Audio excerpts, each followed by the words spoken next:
اس video کو سننے کے بعد یقیناً آپ کے بھی آنسو نکل جائیں گے۔ بہن کی شادی کو 6 سال ہو گئے ہیں، میں کبھی اس کے گھر نہیں گیا۔ عید کی رات کبھی بھی ابو یا امی جاتے ہیں۔ میری بیوی ایک دن مجھے کہنے لگی، آپ کی بہن جب بھی آتی ہے اس کے بچے گھر کا حال بگاڑ کر رکھ دیتے ہیں، خرچ ڈبل ہو جاتا ہے، اور تمہاری ماں ہم سے چھپ چھپ کر کبھی اس کو صابن کی پیٹی دیتی ہے، کبھی کپڑے، کبھی سرف کے ڈبے، اور کبھی کبھی تو چاول کا تھیلا بھر دیتی ہے۔ اپنی ماں کو بولو یہ ہمارا گھر ہے، کوئی خیرات سینٹر نہیں۔ مجھے بہت غصہ آیا۔ مشکل سے خرچ پورا کر رہا ہوں اور ماں سب کچھ بہن کو دے دیتی ہے۔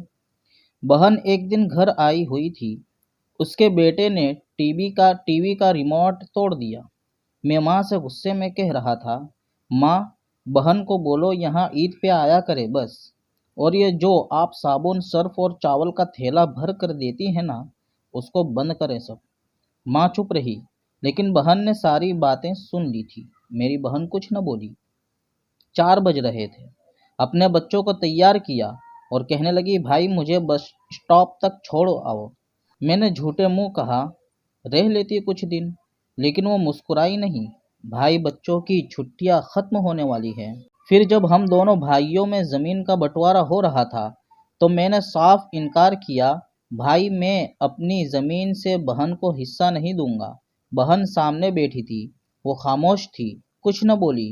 ماں نے کہا، بیٹی کا بھی حق بنتا ہے، لیکن میں نے گالی دے کر کہا، کچھ بھی ہو جائے میں بہن کو حصہ نہیں دوں گا۔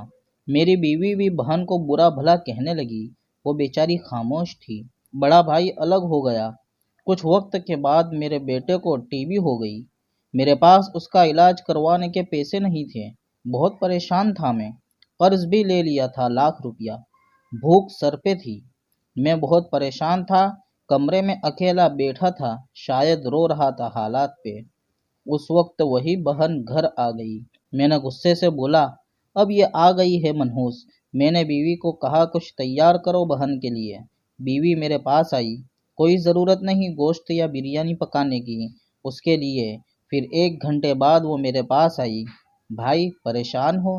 بہن نے میرے سر پہ ہاتھ پھیرا، بڑی بہن ہوں تمہاری، گود میں کھیلتے رہے ہو، اب دیکھو مجھ سے بھی بڑے لگتے ہو۔ پھر میرے قریب ہوئی، اپنے پرس سے سونے کے کنگن نکالے، میرے ہاتھ میں رکھے، آہستہ سے بولی، پاگل تو یوں ہی پریشان ہوتا ہے، بچے اسکول تھے، میں نے سوچا دوڑتے دوڑتے بھائی سے مل آؤں، یہ کنگن بیچ کر اپنا خرچہ کر، بیٹے کا علاج کروا، شکل تو دیکھ ذرا کیا حالت بنا رکھی ہے تم نے۔ میں خاموش تھا، بہن کی طرف دیکھے جا رہا تھا۔ وہ آہستہ سے بولی، کسی کو نہ بتانا کنگن کے بارے میں، تم کو میری قسم ہے۔ میرے ماتھے پہ بوسہ کیا اور 1,000 روپے مجھے دیے، جو 150 کے نوٹ تھے، شاید اس کی جمع پونجی تھی۔ میری جیب میں ڈال کر بولی، بچوں کو گوشت لا دینا، پریشان نہ ہوا کر۔ وہ جلدی سے جانے لگی۔ اس کے پیروں کی طرف میں نے دیکھا، ٹوٹی ہوئی جوتی پہنی تھی، پرانا سا دوپٹہ اوڑھا ہوا تھا، جب بھی آتی تھی وہی دوپٹہ اوڑھ کر آتی۔ بہن کی اس محبت میں مر گیا تھا۔ ہم بھائی کتنے مطلب پرست ہوتے ہیں، بہنوں کو پل بھر میں بیگانہ کر دیتے ہیں، اور بہنیں بھائیوں کا ذرا سا دکھ برداشت نہیں کر سکتی۔ وہ ہاتھ میں کنگن پکڑے زور زور سے رو رہا تھا، اس کے ساتھ میری آنکھیں بھی نم تھی۔ اپنے گھر میں خدا جانے کتنے دکھ سہ رہی ہوتی ہے، کچھ لمحے بہنوں کے پاس بیٹھ کر حال پوچھ لیا کریں، شاید کہ ان کے چہرے پہ کچھ لمحوں کے لیے ایک سکون ہو جائے۔ بہنیں ماں کا روپ ہوتی ہے۔ اللہ پاک آپ کی اور میری بہنوں کی زندگی لمبی کرے، ہر آزمائش اور مصیبت سے محفوظ فرمائے اور دلی سکون نصیب فرمائے، آمین۔